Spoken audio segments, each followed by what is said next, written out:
അപ്പോൾ നമ്മളുണ്ടല്ലോ നമ്മൾ 2 വളവുണ്ടല്ലോ പെൻറ്റ് വെച്ചിട്ട് ആ 2 വളവ് എങ്ങനെയാണ് കറക്റ്റ് വളയ്ക്കുക എന്നുള്ളത് ഈ പഠിക്കുന്ന ആൾക്കാരുണ്ടല്ലോ അവർക്ക് വേണ്ടിയിട്ടാണ് ഈ ഒരു വീഡിയോ കേട്ടോ. അപ്പോൾ നമ്മൾ ഒരു വളവ് വളച്ചു. ഇതിൽ നമുക്ക് DBയുടെ അവിടെയാണ് കുറച്ച് വളവുകളും കാര്യങ്ങളുള്ളത്.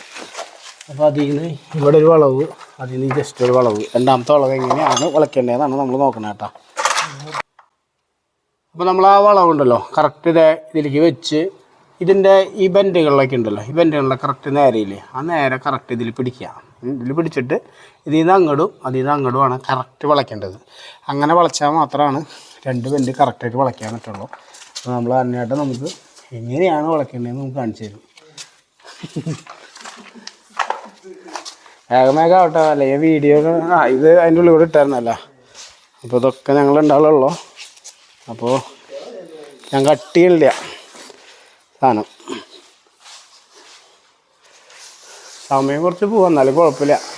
അല്ലെങ്കിൽ പറയും നിങ്ങൾ ശരിയാവാണ്ട് നിങ്ങൾ ചെയ്തതല്ലേ എന്ന് പറയും.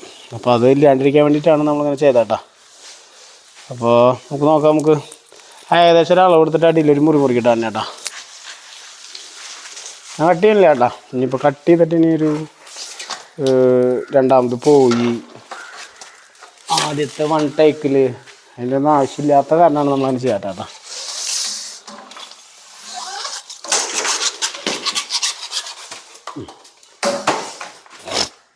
എനിക്ക് ജസ്റ്റ് ഒന്ന് വെച്ച് കാണിച്ചു കൊടുത്തേ അതിനുണ്ടെന്ന്.